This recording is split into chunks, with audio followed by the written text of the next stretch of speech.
जय हिंद दोस्तों, स्वागत है आप लोगों का आपके अपने चैनल टारगेट एजुकेशन में। दोस्तों, आज मैं आप लोगों के लिए बीपीएससी प्राथमिक शिक्षक भर्ती के लिए सेट संख्या 5 लेकर आया हूं।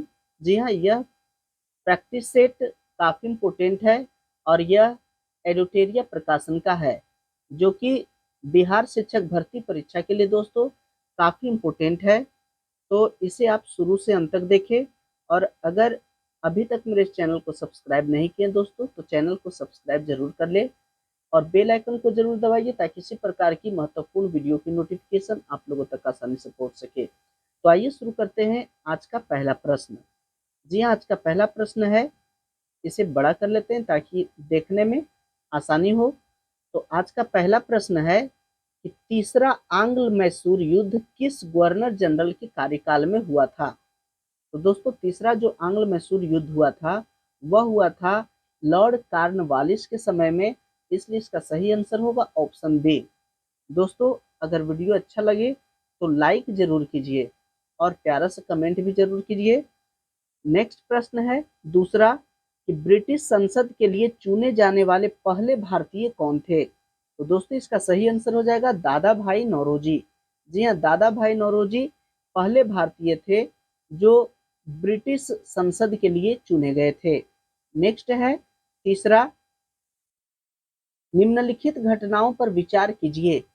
जी हाँ, निम्नलिखित घटनाओं पर विचार कीजिए।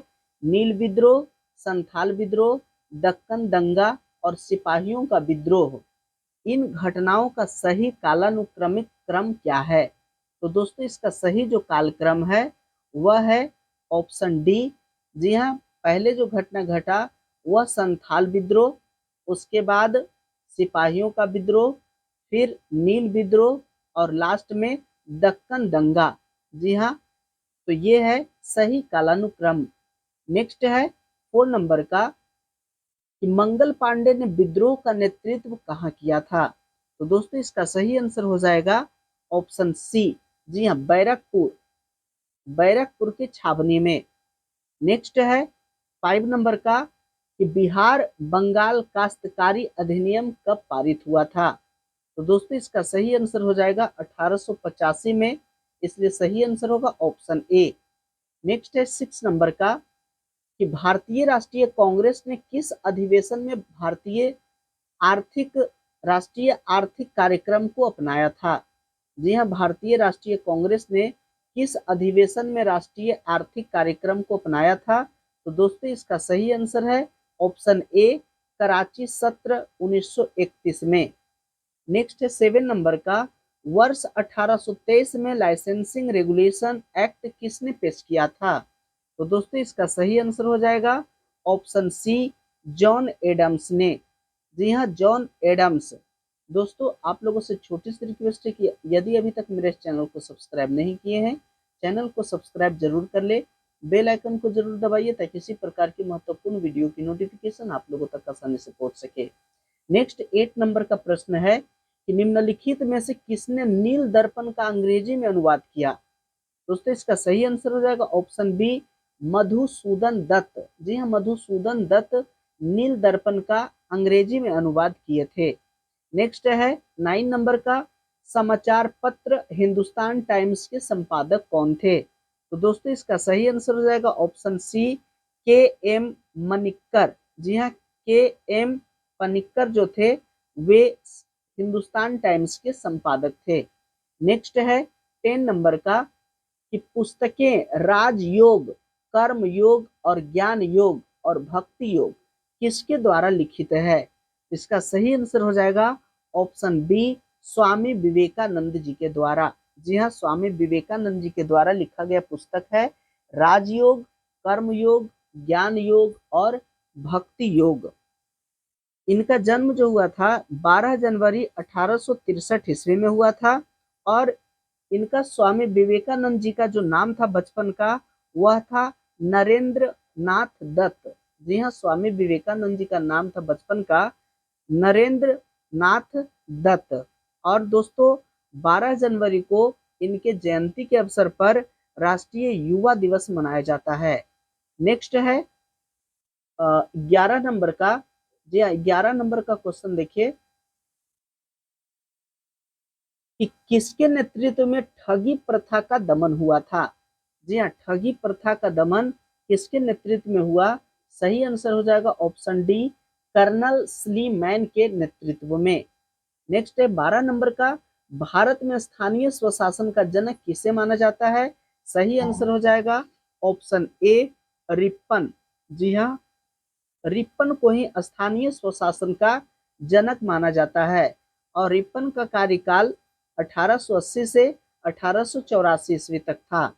नेक्स्ट है 13 नंबर का, निम्नलिखित में से किसने 1904 के भारतीय विश्वविद्यालय अधिनियम को प्रतिगामी उपाय बताया है।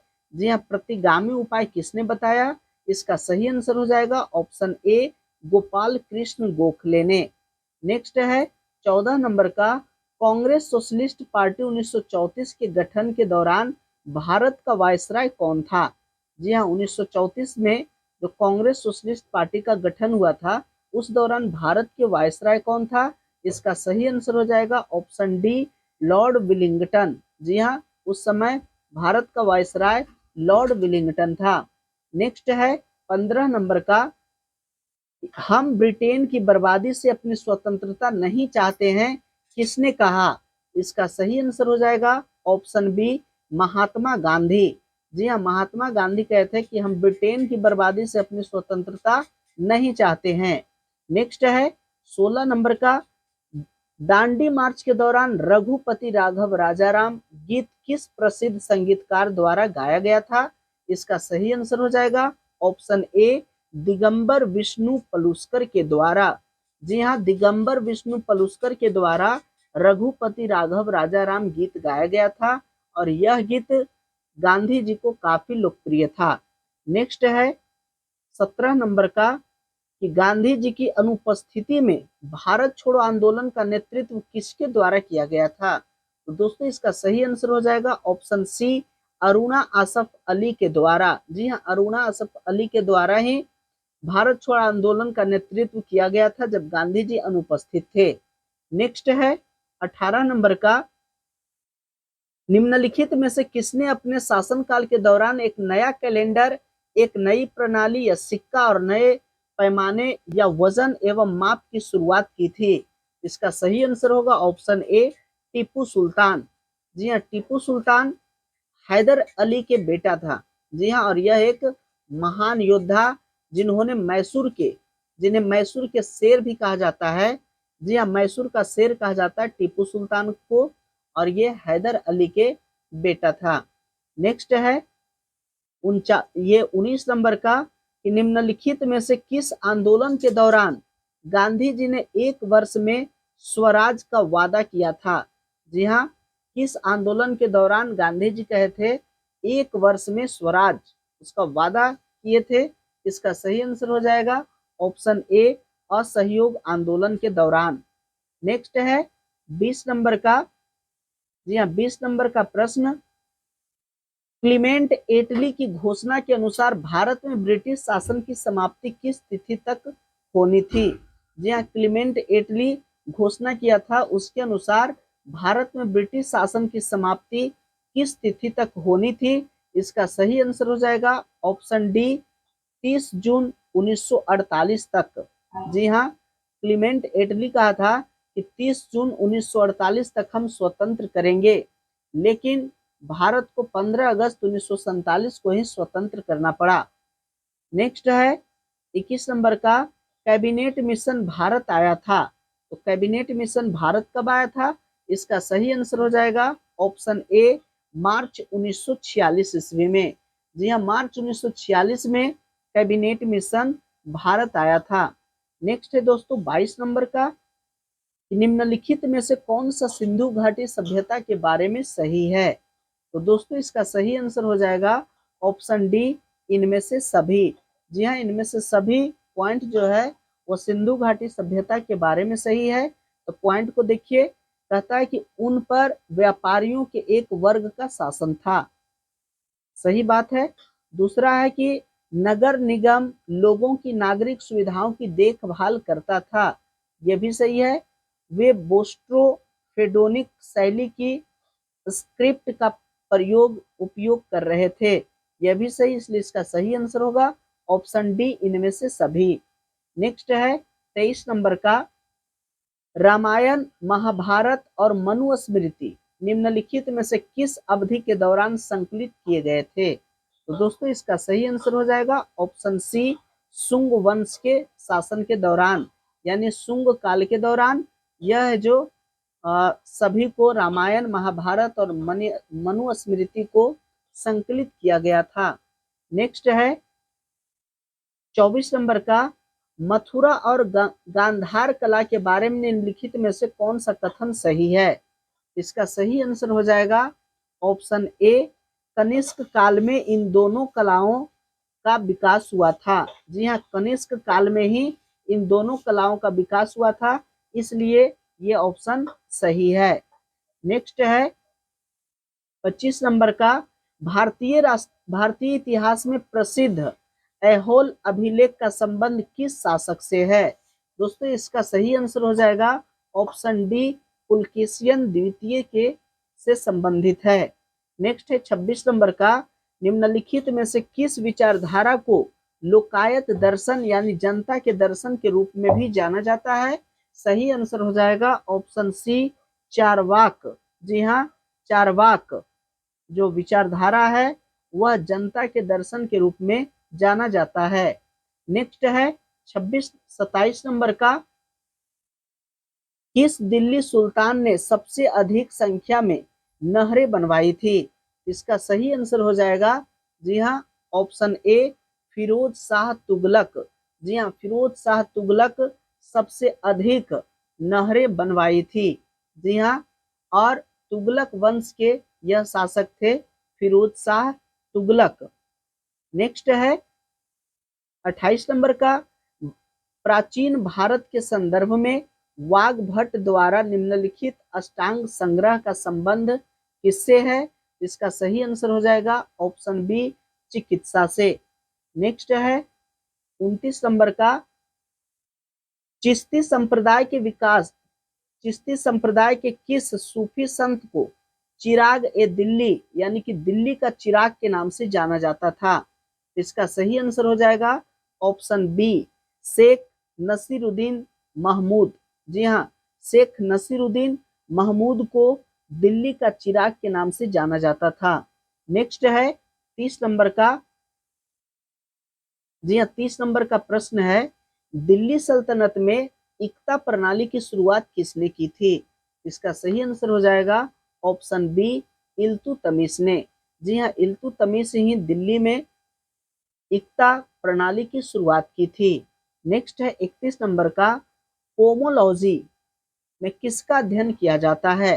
जी हाँ, पोमोलॉजी में किसका अध्ययन किया जाता है? इसका सही आंसर हो जाएगा ऑप्शन ए, फलों का अध्ययन। जी हाँ, फलों का अध्ययन को पोमोलॉजी कहा जाता है। और दोस्तों फूलों के अध्ययन को फ्लोरिकल्चर कहा जाता है। जी हाँ, फूलों के अध्ययन को फ्लोरिकल्चर और सब्जियों के अध्ययन को ओलेरी कल्चर कहा जाता है। जी हाँ, ओलेरी कल्चर। जबकि कीटों के अध्ययन को कहा जाता है एंटोमोलॉजी। जी हाँ, कीटों के अध्ययन को एंटोमोलॉजी और फूलों के अध्ययन को कहा जाता है ओलेरी, फ्लोरी कल्चर और सब्जियों के अध्ययन को कहा जाता है ओलेरी कल्चर। लेकिन यहाँ पूछ रहा है पोमोलॉजी, तो फलों के अध्ययन से संबंधित है। नेक्स्ट है 32 नंबर का, इकोमार्क प्रतीक निम्नलिखित में से किससे संबंधित है? इसका सही आंसर हो जाएगा ऑप्शन बी, पर्यावरण के लिए सुरक्षित सामग्री से। जी हाँ, पर्यावरण से सुरक्षित सामग्री से संबंधित है इकोमार्क। नेक्स्ट है 33 नंबर का, कि एक अनवीकृत ऊर्जा का स्रोत क्या है? इसका सही आंसर हो जाएगा ऑप्शन बी, पेट्रोलियम। जी हाँ, पेट्रोलियम जो है अनवीनीकृत है, इसे फिर से बनाया नहीं जा सकता है, इसलिए सही आंसर होगा ऑप्शन बी। बाकी सौर ऊर्जा, वायु ऊर्जा, बायोगैस ये सभी नवीनीकृत ऊर्जा स्रोत है। नेक्स्ट है 34 नंबर का, वर्ष 2011 की जनगणना के अनुसार 0 से 6 वर्ष आयु वर्ग के बाल लिंगानुपात बिहार में किस जिला में सबसे कम था? इसका सही आंसर हो जाएगा ऑप्शन ए, वैशाली में। नेक्स्ट है 35 नंबर का कि निम्नलिखित में से कौन सही सुमेलित नहीं है। तो दोस्तों इसका सही आंसर हो जाएगा ऑप्शन डी, मित्राभ गुहा हॉकी से यह सुमेलित नहीं है, क्योंकि मित्राभ गुहा का संबंध है शतरंज से। जी हाँ, शतरंज से संबंधित है। और नीरज चोपड़ा भाला फेंक, अवनी लेखरा पैरा निशानेबाजी, कृष्णा नागर पैरा बैडमिंटन, ये सभी सही है, लेकिन मित्राव गुहा हॉकी से संबंधित नहीं है, ये शतरंज से संबंधित है। नेक्स्ट है 36 नंबर का, सामान्य दृष्टि के लिए निम्नलिखित में से कौन सा विटामिन आवश्यक होता है। तो दोस्तों इसका सही आंसर हो जाएगा ऑप्शन सी, रेटिनॉल। जी हाँ, रेटिनॉल विटामिन ए का रासायनिक नाम है। विटामिन ए को ही कहा जाता है रेटिनॉल। यह आंख के लिए काफी सहायक होता है और महत्वपूर्ण विटामिन है। नेक्स्ट है 37 नंबर का, सुगम्य भारत अभियान संबंधित है, किससे संबंधित है। इसका सही आंसर हो जाएगा ऑप्शन बी, दिव्यांग व्यक्तियों से। जी हाँ, दिव्यांग व्यक्तियों से संबंधित है सुगम्य भारत अभियान। नेक्स्ट है 38 नंबर का, यूनेस्को की स्थापना कब की गई थी। यूनेस्को की स्थापना कब की गई थी। इसका सही आंसर हो जाएगा ऑप्शन ए, नवंबर 1945 में। और दोस्तों यूनेस्को का जो मुख्यालय है वह पेरिस में है। जी हाँ, फ्रांस की राजधानी पेरिस में यूनेस्को की मुख्यालय है और इसकी स्थापना नवंबर 1945 में हुई थी। नेक्स्ट 39 नंबर का, विष्णु पद मंदिर बिहार के किस जिला में स्थित है। तो दोस्तों विष्णु पद मंदिर गया जिला में स्थित है, इसलिए इसका सही आंसर होगा ऑप्शन सी। जी हाँ, गया जिला में। नेक्स्ट है 40 नंबर का, कि प्राथमिक स्तर पर एक शिक्षक में निम्न में से कौन सा गुण सबसे महत्वपूर्ण विशेषता मानना चाहिए। इसका सही आंसर हो जाएगा ऑप्शन बी, धैर्य और दृढ़ता। जी हाँ, धैर्य और दृढ़ता जो है एक शिक्षक का महत्वपूर्ण विशेषता माना जाता है। नेक्स्ट है 41 नंबर का, जो 41 नंबर का प्रश्न आप लोग के सामने, किस केंद्रीय मंत्रालय द्वारा स्वर धरोहर उत्सव का आयोजन किया गया है। इसका सही आंसर हो जाएगा ऑप्शन सी, संस्कृति मंत्रालय के द्वारा। नेक्स्ट है 42 नंबर का, सुपर कंप्यूटर परम शक्ति को कहां स्थापित किया गया है। इसका सही आंसर हो जाएगा ऑप्शन ए, आईआईटी खड़गपुर में। जी हाँ, सुपर कंप्यूटर परम शक्ति को आईआईटी खड़गपुर में स्थापित किया गया है।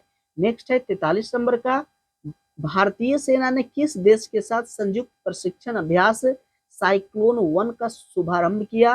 दोस्तों इसका सही आंसर होगा ऑप्शन ए, मिस्र के साथ। जी हाँ, मिस्र के साथ साइक्लोन 1 का शुभारंभ हुआ है। नेक्स्ट है 44 नंबर का, पर्यटन को प्रोत्साहित देने के लिए अंतर्राष्ट्रीय पर्यटन प्रदर्शनी किस देश में आयोजित किया गया है। इसका सही आंसर हो जाएगा ऑप्शन सी, स्पेन में। नेक्स्ट है 45 नंबर का, कि इंडिया जस्टिस रिपोर्ट 2022 के संदर्भ में कौन सा कथन असत्य है। तो दोस्तों इसका सही जो असत्य कथन है वह है ऑप्शन बी, इसमें बिहार का स्थान अंतिम है, यह गलत कथन है। इंडिया जस्टिस रिपोर्ट 2022 में बिहार का स्थान अंतिम नहीं है। इंडिया जस्टिस रिपोर्ट 2022 में बड़े राज्यों की रैंकिंग में कर्नाटक जो है भारत का सबसे श्रेष्ठ स्थान पर है, और जबकि 3.78 अंक के साथ उत्तर प्रदेश अंतिम पायदान पर है। उत्तर प्रदेश जो है वह अंतिम पायदान पर है और इसमें बिहार अंतिम से तीसरे स्थान पर है, यानी 16वीं रैंक है। बिहार का स्थान 16वीं है। नेक्स्ट है 46 नंबर का, कि फोर्ब्स 2022 द्वारा जारी विश्व की 100 सर्वाधिक शक्तिशाली महिलाओं में भारत के वित्त मंत्री श्रीमती निर्मला सीतारमण को कौन सा स्थान प्राप्त हुआ है। तो दोस्तों इसका सही आंसर हो जाएगा ऑप्शन बी, 36वां स्थान। जी हाँ, भारत के वित्त मंत्री श्रीमती निर्मला सीतारमण का स्थान मिला है 36वां। नेक्स्ट है 47 नंबर का, फीफा विश्व कप 2022 के संबंध में कौन सा कथन असत्य है। तो दोस्तों असत्य कथन है ऑप्शन सी कि अर्जेंटीना ने यह दूसरी बार खिताब जीता है, यह असत्य कथन है। यहाँ सत्य कथन क्या है कि गोल्डन बूट पुरस्कार किलियन एम्बापे को दिया गया, सही बात है। गोल्डन बॉल पुरस्कार लियोनल मेसी को दिया गया और FIFA young player award Enzo Fernandez को दिया गया है। ये सभी सत्य है, लेकिन ऑप्शन सी अर्जेंटीना ने यह दूसरी बार खिताब जीता, यह गलत ऑप्शन है। अर्जेंटीना यह फीफा विश्व कप तीसरा बार जीता है। जी हाँ, यह तीसरा बार जीता है। नेक्स्ट है 48 नंबर का, निम्न में से कौन सा राज्य स्वयं का जलवायु परिवर्तन मिशन शुरू करने वाला देश का पहला राज्य बन गया है? दोस्तों इसका सही आंसर हो जाएगा ऑप्शन बी तमिलनाडु। जी हाँ, तमिलनाडु जलवायु परिवर्तन मिशन शुरू करने वाला देश का पहला राज्य बना है। नेक्स्ट है 49 नंबर का, किस विभाग के पौधों को पादप वर्ग का उभयचर कहा जाता है? दोस्तों इसका सही आंसर है ऑप्शन ए ब्रायोफाइटा। जी हाँ, ब्रायोफाइटा विभाग के जो पौधे होते हैं वह उभयचर कहा जाता है उन्हें। नेक्स्ट है 50 नंबर का, कि सभी जीवों की रचनात्मक एवं क्रियात्मक इकाई क्या होती है? दोस्तों इसका सही आंसर हो जाएगा ऑप्शन सी कोशिका। जी हाँ, सभी जीवों की रचनात्मक एवं क्रियात्मक इकाई कोशिका होती है। नेक्स्ट 51 नंबर का, अस्थि क्या है? जी हाँ, अस्थि क्या है? सही आंसर हो जाएगा ऑप्शन बी संयोजी उत्तक है। जी हाँ, अस्थि जो है दोस्तों यह संयोजी उत्तक है, इसलिए सही आंसर होगा ऑप्शन बी। नेक्स्ट है 52 नंबर का। जी हाँ, 52 नंबर का प्रश्न देखिए, पीत का निर्माण कहाँ होता है? जी हाँ, पीत का निर्माण कहाँ होता है? सही आंसर है इसका ऑप्शन बी यकृत में। जी हाँ, पीत का निर्माण यकृत में होता है दोस्तों, और यकृत मानव शरीर का सबसे बड़ा अंग होता है। जी हाँ, यकृत मानव शरीर का सबसे बड़ा अंग होता है, और यकृत से जो पीत रस निकलता है वह भोजन को पचाने में मदद करता है। नेक्स्ट 53 नंबर का, मनुष्य का हृदय किस झिल्ली द्वारा घिरी रहती है? इसका सही आंसर हो जाएगा ऑप्शन ए पेरिकार्डियम के द्वारा। जी हाँ, मनुष्य का हृदय जो दोस्तों यह काफी कोमल है, और यह पेरिकार्डियम झिल्ली के द्वारा घिरा रहता है ताकि इस पर चोट न लग सके। नेक्स्ट है 54 नंबर का, रेजिन किस पौधे का उत्सर्जित पदार्थ है? जी हाँ, रेजिन जो है वो किस पौधा से उत्सर्जित होता है? इसका सही आंसर हो जाएगा ऑप्शन सी चीड़। जी हाँ, चीड़ का जो पेड़ होता है दोस्तों उसी से रेजिन निकलता है। नेक्स्ट है 55 नंबर का, निम्न में से निम्न में से मास्टर ग्रंथि किसे कहा जाता है? जी हाँ, मास्टर ग्रंथि किसे कहा जाता है? सही आंसर हो जाएगा ऑप्शन बी पिट्यूटरी ग्रंथि को। जी हाँ, पिट्यूटरी ग्रंथि को ही मास्टर ग्लैंड या मास्टर ग्रंथि कहा जाता है। दोस्तों वृद्धि हार्मोन भी इससे निकलता है, पिट्यूटरी ग्रंथि से, और यह मानव शरीर का एक काफी महत्वपूर्ण ग्रंथि है। नेक्स्ट है 56 नंबर का, पक्षी तथा चमगादड़ के पंख किस अंग के उदाहरण है? किस अंग के उदाहरण है? इसका सही आंसर हो जाएगा ऑप्शन बी असमजात अंग। जी हाँ, पक्षी तथा चमगादड़ के पंख असमजात अंग का उदाहरण है। नेक्स्ट है 57 नंबर का, कि निम्न में से किस भौतिक राशि की इकाई में समय का 2 बार उपयोग होता है? इसका सही आंसर हो जाएगा ऑप्शन ए त्वरण में। जी हाँ, त्वरण में समय का 2 बार उपयोग किया जाता है। नेक्स्ट है 58 नंबर का, कि बस के अचानक रुकने से बस में बैठे यात्रियों का शरीर आगे की ओर झुक जाता है, इसका क्या कारण होता है? तो दोस्तों इसका कारण होता है गति का जड़त्व। जी हाँ, गति जड़त्व के कारण यात्री जो बस में बैठे होते हैं वो गति जड़त्व में रहते हैं, और जैसा ही अचानक बस रुकती है तो उस पे बैठे यात्री के शरीर जो है आगे की ओर झुक जाता है, इसलिए सही आंसर होगा ऑप्शन बी। नेक्स्ट है 59 नंबर का, कि प्रत्यावर्ती धारा को दिष्ट धारा में परिवर्तन करने की युक्ति को क्या कहते हैं? इसका सही आंसर हो जाएगा ऑप्शन बी रेक्टिफायर। जी हाँ, उसे रेक्टिफायर कहा जाता है। नेक्स्ट है 60 नंबर का, यदि किसी गतिमान वस्तु के वेग को दुगना कर दिया जाए तो उसकी गतिज ऊर्जा पर क्या प्रभाव पड़ेगा? तो दोस्तों इसका सही आंसर हो जाएगा ऑप्शन डी, उसकी गतिज ऊर्जा चौगुनी हो जाएगी। जी हाँ, जब किसी गतिमान वस्तु के वेग को दुगना कर दिया जाए तो उसकी गतिज ऊर्जा चौगुनी हो जाती है, यानी 4 गुना हो जाती है। नेक्स्ट है 61 नंबर का, वे वस्तुएं जो प्रकाश उत्सर्जित करती है वे क्या कहलाती है?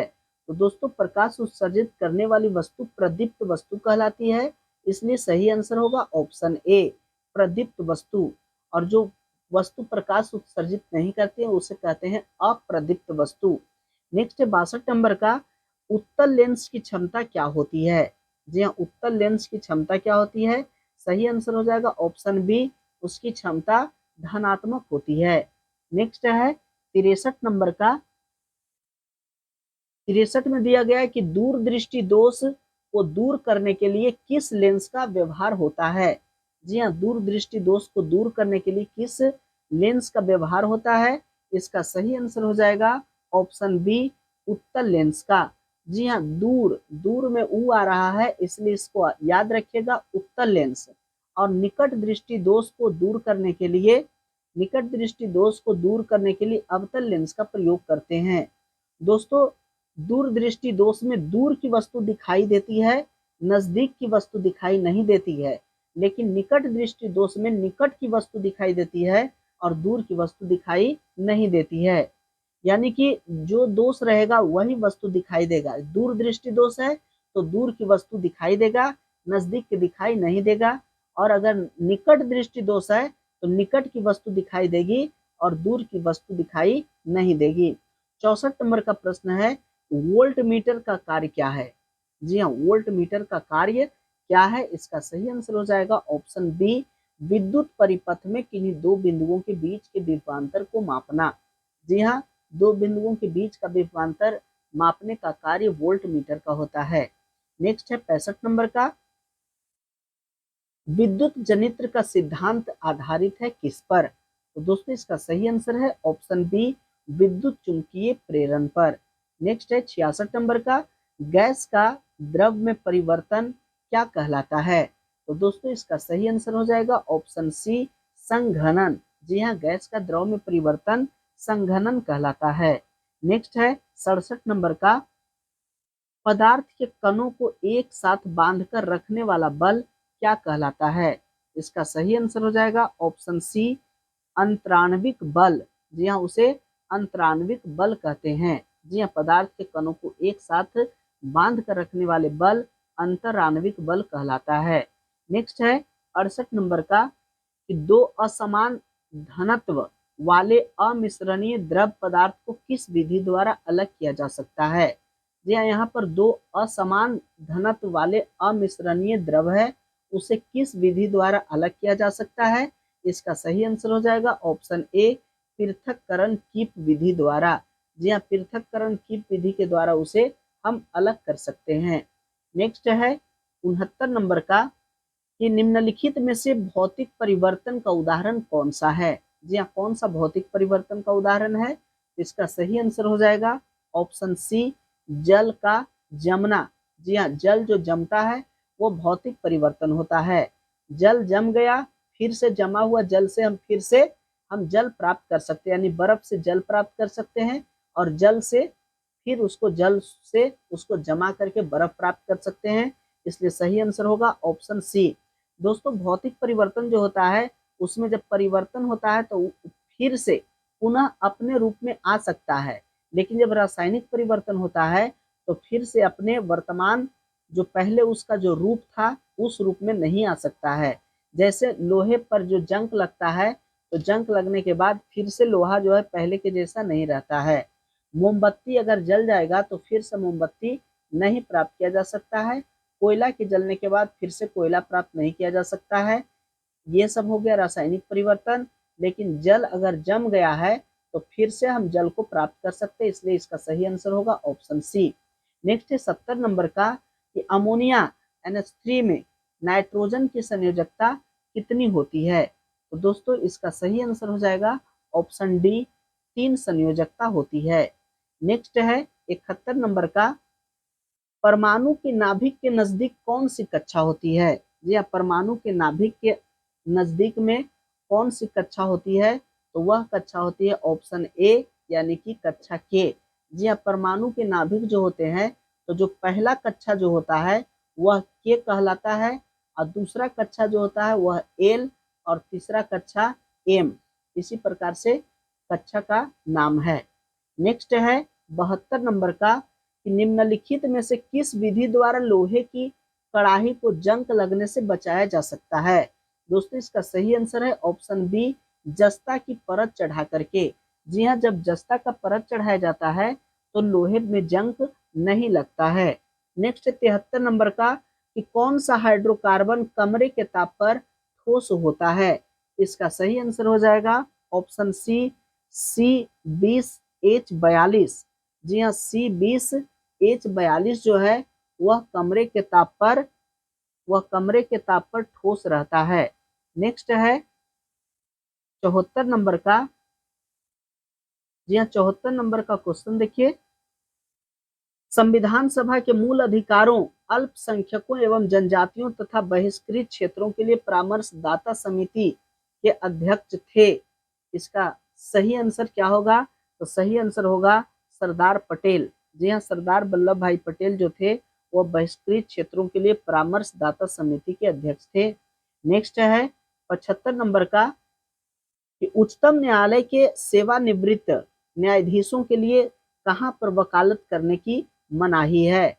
इसका सही आंसर हो जाएगा ऑप्शन बी, भारत के किसी भी न्यायालय में। जब सेवानिवृत्त हो गए हैं तो वह भारत के किसी भी न्यायालय में वकालत नहीं कर सकते हैं। नेक्स्ट है 76 नंबर का कि राज्य की वास्तविक कार्यपालिका शक्तियों का प्रयोग किसके द्वारा किया जाता है? इसका सही आंसर हो जाएगा ऑप्शन ए, मुख्यमंत्री के द्वारा।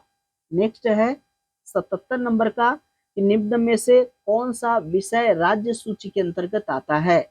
जी हाँ, कौन सा राज्य सूची के अंतर्गत आता है? दोस्तों सही आंसर होगा कृषि। जी हाँ, ऑप्शन ए, यह राज्य सूची के अंतर्गत आता है।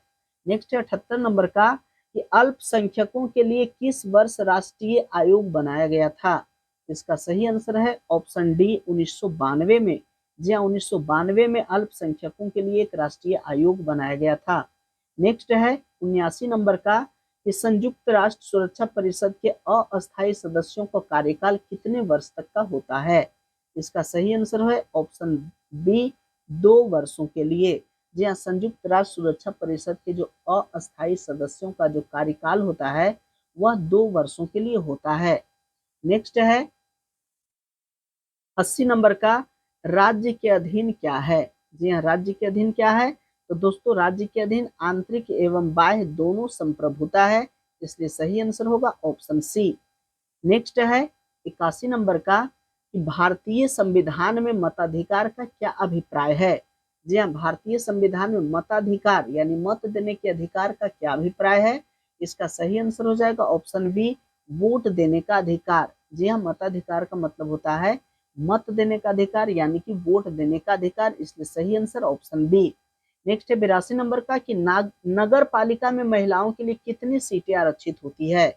नगर पालिका में कितनी सीटें होती है दोस्तों? इसका सही आंसर हो जाएगा ऑप्शन सी, 1/3 सीटें। जी हाँ, जितना सीट होता है उसका 1/3 सीट महिलाओं के लिए आरक्षित किए गए हैं।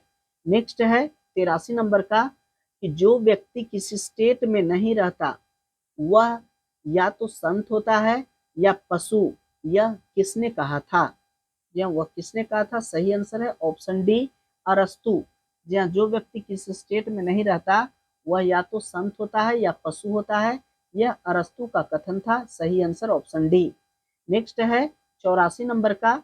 यह 84 नंबर का प्रश्न आप लोग के सामने, किसी व्यक्ति के वास्तविक जीवन स्तर का आकलन किया जा सकता है किसके द्वारा? तो सही आंसर हो जाएगा ऑप्शन सी, प्रति व्यक्ति आय के द्वारा। जी हाँ, प्रति व्यक्ति आय के द्वारा उसके जीवन स्तर का आकलन सही सही किया जा सकता है।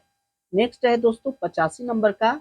दोस्तों आपसे छोटी सी रिक्वेस्ट है कि अगर आप मेरे चैनल पे नए हैं तो चैनल को सब्सक्राइब जरूर कर ले, बेल आइकन को जरूर दबाइए ताकि इसी प्रकार की महत्वपूर्ण वीडियो की नोटिफिकेशन आप लोगों तक आसानी से पहुंच सके।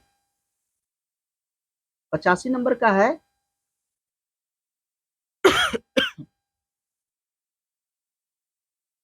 प्रथम पंचवर्षीय योजना किस मॉडल पर आधारित थी? जी हाँ, प्रथम पंचवर्षीय योजना किस मॉडल पर आधारित थी? सही आंसर हो जाएगा option B, Harrod Domar model पे। जी हाँ, और प्रथम पंचवर्षीय योजना का कार्यकाल था दोस्तों 1951 से 1956। 1951 से 1956 यह प्रथम पंचवर्षीय योजना का कार्यकाल था।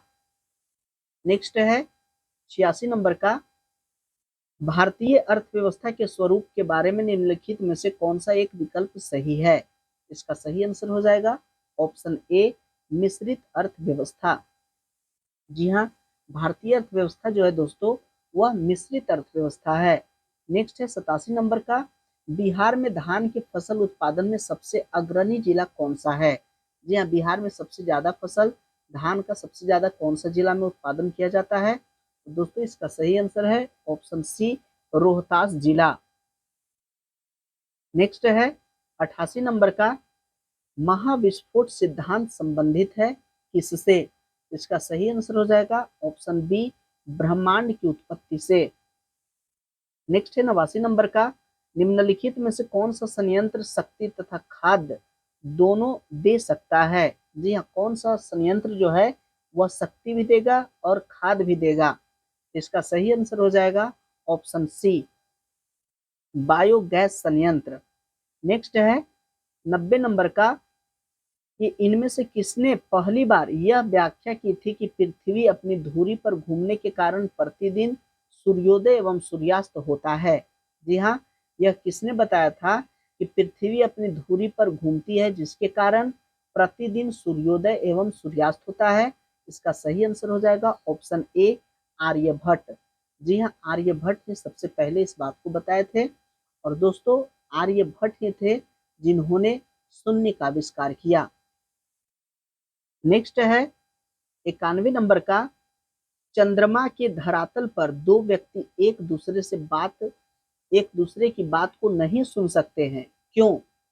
वे इसलिए नहीं सुन सकते हैं क्योंकि चंद्रमा पर वायुमंडल नहीं है, इसलिए सही आंसर होगा ऑप्शन बी। नेक्स्ट है 92 नंबर का, कि निम्न में से कौन सा एक समय की प्राकृतिक इकाई नहीं है? तो दोस्तों इसका सही आंसर हो जाएगा ऑप्शन सी, मानक समय। जी हाँ, मानक समय जो है यह प्राकृतिक इकाई नहीं है। नेक्स्ट है 93 नंबर का, सवाना का सर्वाधिक विस्तार कहाँ है?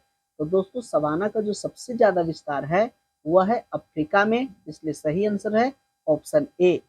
नेक्स्ट है 94 नंबर का, यहाँ 94 नंबर का प्रश्न है दोस्तों कि भौगोलिक क्षेत्र की दृष्टि से भारत के निम्न जिलों में से कौन सा जिला सबसे बड़ा है?